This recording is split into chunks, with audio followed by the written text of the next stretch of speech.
러닝을 사랑하는 여러분 안녕하세요. 달리기 후에 땀을 뻘뻘 흘리고 나서 뜨끈한 사우나에 들어가서 몸을 녹이는 기분, 러너라면 누구나 사랑하는 완벽한 마무리일 겁니다. 그런데 여러분, 혹시 사우나가 단순한 피로 해소용 목욕탕이 아니라 여러분의 심폐지구력을 무려 32%나 수직으로 끌어올려주는 그야말로 합법적인 도핑이자 궁극의 회복 시스템, 그리고 마라톤 기록을 단축시켜주는 가장 강력하고 과학적인 도구라는 사실 알고 계셨나요?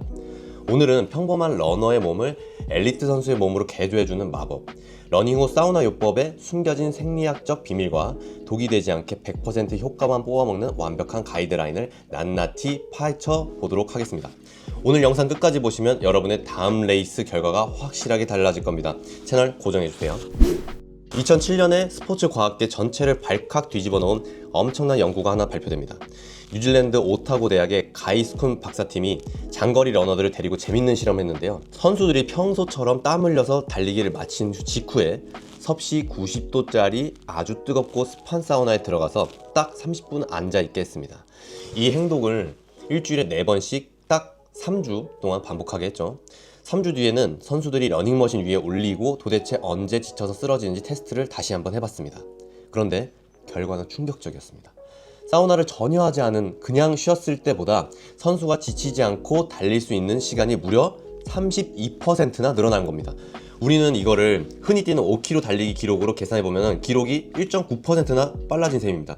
0.1초를 다투는 마라토너에게 1.9% 단축은 훈련만으로는 이루기 힘든 어마어마한 기적입니다.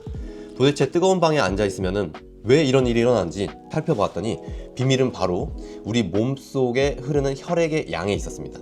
연구진이 선수들의 피를 뽑아보니까 혈액 속에는 물 성분을 담당하는 혈장이라는 액체의 양이 무려 7.1%나 뻥튀기 되어 늘어나 있었습니다. 전체적인 피의 양도 늘고 산소를 배달하는 적혈구 양도 많아졌죠. 아주 쉽게 비유해 보겠습니다. 여러분의 심장을 자동차 엔진이라고 생각하고 피를 엔진을 식히고 에너지를 나르는 엔진 오일이라고 생각을 해보세요. 뜨거운 사우나에 들어가서 우리 몸은 아 뜨거 하면서 체온을 식히기 위해 피를 피부 쪽으로 잔뜩 끌어올립니다. 이때 심장 주변의 몸속 중심부는 순간적으로 착각을 합니다. 큰일 났다. 지금 심장으로 돌아갈 피가 부족하다. 비상사태다. 몸이 이런 착각을 하면 생존 본능이 발동해서 우리 몸은 액체 성분인 혈장을 공장 돌리듯이 마구마구 새로 만들어냅니다. 피가 모자라다 느끼니까 피를 더 생산해 버리는 거죠. 이렇게 3주 동안 사우나를 반복하면 내 몸속에 전체 돌아다니는 피의 양, 즉 엔진 오일 자체가 많아집니다. 피가 많아지면 어떤 마법이 일어날까요? 심장이 예전처럼 힘들게 허헉거리면서 뛸 필요가 없어지는 겁니다. 심장이 그냥 가볍게 쿵 하고 한 번만 뛰어도 뿜어져 나가는 피의 양이 많아지니까 온몸이 근육에 산소를 쭉쭉 배달할 수 있게 되는 거죠. 자동차로 치면 소형차 엔진이 대형 트럭 엔진으로 업그레이드 된 겁니다. 이것이 바로 힘들게 달리지 않고도 사우나에 앉아만 있었는데 심폐지구력이 극단적으로 쑥쑥 올라가는 과학적 원리입니다. 자, 심장이 튼튼해졌다고 달리기 통증이 다 사라질까요? 그건 또 아닙니다. 달리기를 하면서 찢어지고 상처받고 우리 무릎과 종아리는 여전히 아프다고 비명을 지르고 있어요. 여기서 사우나 두 번째 마법이 등장합니다. 바로 열충격 단백질이라는 아주 똑똑한 녀석들이 깨어난다는 겁니다. 여러분이 운동을 끝내고 사우나에 들어가서 우리 몸의 체온이 섭씨 38.5도 이상으로 뜨겁게 올라가면 세포들이 비상벨을 울립니다. 그리고 세포 안에 숨어 있었던 열충격 단백질이라는 특수부대를 엄청나게 쏟아냅니다. 이 단백질 부대는 우리 몸속에 아주 훌륭한 초미니 수리공들입니다. 달리기 때문에 상처받고 엉망이 된 근육 단백질들이 찾아가서 원래 정상적이고 튼튼한 모양으로 싹 고쳐놓습니다. 게다가 세포에 생긴 염증까지 싹 가라앉혀주는 소방수 역할도 합니다. 최근에는 전통적인 사우나 말고 적외선 사우나라는 것도 아주 인기가 많습니다. 핀란드 연구진들이 실험해보니 공기를 데우는 전통 사우나보다 온도는 좀 낮지만 온도는 한 49도에서 65도 사이예요. 눈에 보이지 않는 적외선이 우리 피부 장벽을 뚫고 몸속 깊은 근육층까지 직접 열을 전달해 준다고 합니다. 이 적외선 열을 쬐어주면 근육이 뭉치고 뻐근한 게 마법처럼 풀리고 신경과 근육이 원래 상태로 회복되는 속도가 무지하게 빨라졌습니다. 점프력 테스트를 해봐도 적외선 사우나를 한 선수들이 훨씬 더 폭발적인 힘을 냈죠. 이처럼 운동 후에 올바른 사우나는 내일 당장 달리기를 잘하게 해주는 단기적인 효과뿐만 아니라 장기적으로도 우리가 나이 들어서 심장병에 걸리지 않고 건강하게 살 수 있는 놀라운 혜택을 줍니다. 미국 스탠퍼드 대학이나 UCLA 같은 최고의 대학병원들도 사우나를 적극적으로 추천합니다. 뜨거운 열기가 좁아진 혈관을 고무줄 늘리듯 넓혀줘서 고혈압도 낮춰주고 나쁜 콜레스테롤이 혈관에 찌꺼기 쌓이는 것처럼 막아주기 때문입니다. 핀란드 중년 남성 2,300명을 무려 20년 동안이나 끈질기게 추적한 아주 유명한 연구 결과가 있습니다. 일주일에 사우나를 한 번 하는 사람이 두세 번 하는 사람보다 심장병으로 죽을 확률이 24%나 낮았습니다. 그런데 일주일에 4번에서 7번 거의 매일 사우나를 하는 사람은 어떻게 되었을까요? 심장병이 사망 확률을 무려 반토막 40%에서 50%나 감소를 했습니다. 심지어 최근 연구에서 운동만 열심히 한 사람보다 운동을 끝내고 15분 동안 사우나를 같이 한 사람의 혈압이 훨씬 더 많이 떨어지고 심장 체력도 눈에 띄게 좋아졌다고 합니다. 러닝과 사우나는 때려야 뗄 수 없는 최고의 짝꿍인 셈입니다. 이 핀란드식 사우나 회복법을 전 세계 스포츠 역사에 가장 화려하게 증명해낸 사람이 있죠. 바로 1920년대 전 세계 육상계를 씹어먹던 장거리 달리기의 전설 플라잉핀 파보 누르미 선수입니다. 올림픽에서 금메달만 무려 9개를 목에 건 괴물 같은 선수죠. 이 선수가 1924년 파리 올림픽에 나갔을 때 일입니다. 무려 1500m 결승전과 5000m 결승전 경기가 딱 2시간 간격으로 잡혀버린 겁니다. 세상 모든 사람들은 언론이 이건 미친 짓이다, 절대 불가능하다 라고 고개를 저었습니다. 하지만 파보 누르미 선수는 두 경기에서 모두 보란듯이 세계 신기록을 갈아치우면서 금메달을 2개나 싹쓸이 했습니다. 그의 뜨거운 비밀병기가 무엇이었을까요? 바로 철저한 사우나 회복 시스템이었습니다. 그는 첫 경기가 끝나자마자 사우나로 직행해서 자작나무 가지로 자기 몸을 찰싹찰싹 때리면서 혈액순환을 극대화했습니다. 뜨거운 사우나와 차가운 눈밭을 왔다 갔다 하는 냉온욕 하면서 방전된 몸을 순식간에 리셋을 해버렸습니다. 하지만 여러분, 여기서 아주 무섭고 중요한 주의사항을 한번 말씀드리겠습니다.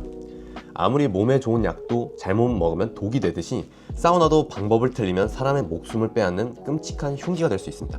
우리 몸은 적당한 스트레스를 주면서 이거를 이겨내면서 그 한계치를 넘어서는 엄청난 스트레스가 들어오면 세포는 완전히 파괴되어 죽어버립니다. 2010년 핀란드에서 열린 세계 사우나 챔피언십 대회에서 정말 비극적인 사고가 있었습니다.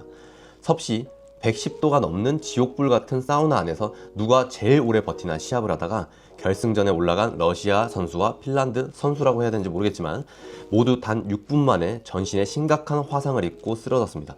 안타깝게도 러시아 선수는 그 자리에서 목숨을 잃었습니다. 이 끔찍한 사건이 우리에게 경고하는 바는 명확합니다. 사우나는 절대 나에게 인내심이나 자존심을 테스트하는 곳이 아닙니다.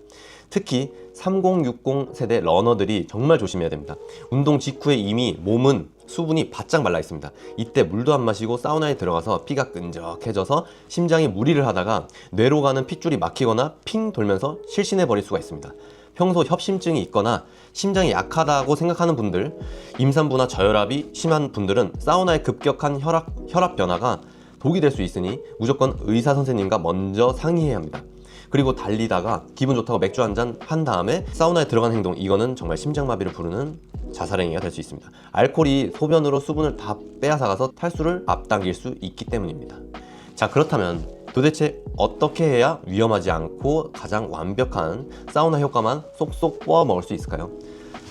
지금 당장 실천할 수 있는 아주 과학적이고 안전한 퍼펙트 리커버리 프로토콜을 알려드리도록 하겠습니다. 귀를 쫑긋 세우고 잘 들어주세요. 우리가 가야 할 곳은 온도가 70도에서 90도 사이인 전통 핀란드식 사우나 50도 전후의 적외선 사우나입니다. 1단계, 달리기를 하러 나가기 1~2시간 전부터 물이나 이온 음료를 최소 500ml 이상 충분히 마셔둡니다. 사우나에서 피, 즉 혈장을 많이 만들어내려면 몸속에 재료가 되는 물을 넉넉하게 채워놔야 됩니다. 2단계, 달리기를 끝마치고 몸이 식기 전, 즉 30분 이내에 사우나에 입장하는 것이 가장 좋습니다. 운동으로 이미 후끈 달아오른 체온을 그대로 유지하면서 사우나 열기를 더해야지 효과가 폭발합니다. 3단계, 온도는 90도에서 80도 사이가 적당하며 시간은 딱 15분에서 20분만 앉아 있으세요. 사우나가 처음이신 분들은 5분에서 10분만 하셔도 됩니다. 15분만 지나도 우리 몸은 근육을 고치는 열충격 단백질을 팡팡 만들어냅니다. 30분을 넘기면 탈수 위험만 커집니다. 4단계, 사우나 안에 있을 때 물을 벌컥벌컥 마시지 마시고 입안이 마르지 않게 종이컵 반컵 정도씩만 살짝 축여주세요. 몸에서 수분이 빠져나간다는 위기감을 줘야 우리 뇌가 빨리 피를 더 만들어라 라는 강력한 명령을 내립니다. 5단계, 사우나에서 나오자마자 곧바로 이온 음료나 약간의 소금을 탄 물 500ml 이상을 시원하게 들이켜보세요. 빠져나간 수분과 미네랄을 즉시 채워줘야 피가 맑아지고 완벽한 회복이 끝나는 것입니다. 6단계, 이 과정을 일주일에 3회에서 4회, 최소 3회 이상 꾸준히 반복해보세요. 단 한 번으로 기적이 일어나진 않지만 꾸준히 반복하면 여러분의 심장 엔진은 완전히 다른 급으로 업그레이드 시켜줄 것입니다. 자, 오늘 영상의 결론을 맺겠습니다. 훈련 후의 사우나 요법, 알고 보니까 우리 몸을 극한에도 지치지 않는 튼튼한 기계로 만들어주는 아주 치밀하고 과학적인 열수능 훈련이었습니다. 무작정 뜨거운 곳에 오래 버틴다고 좋은 것이 아닙니다. 오늘 알려드린 타이밍, 수분 통제, 완벽한 전해질 보충이라는 이 사이클은 여러분의 러닝 라이프에 현명하게 적용해 볼 수 있을 것입니다. 피로 회복은 물론이고 이전과는 확연히 달라진 심폐지구력과 멈추지 않는 다리를 경험할 수 있을 겁니다. 오늘 내용이 유익했다면 구독과 좋아요 부탁드리고요. 훈련이나 부상과 관련한 궁금한 점이 있으면 댓글로 남겨주세요. 지금까지 뛰면 왜 아파 였습니다. 여러분 부상 없이 늘 건강하십시오. 감사합니다.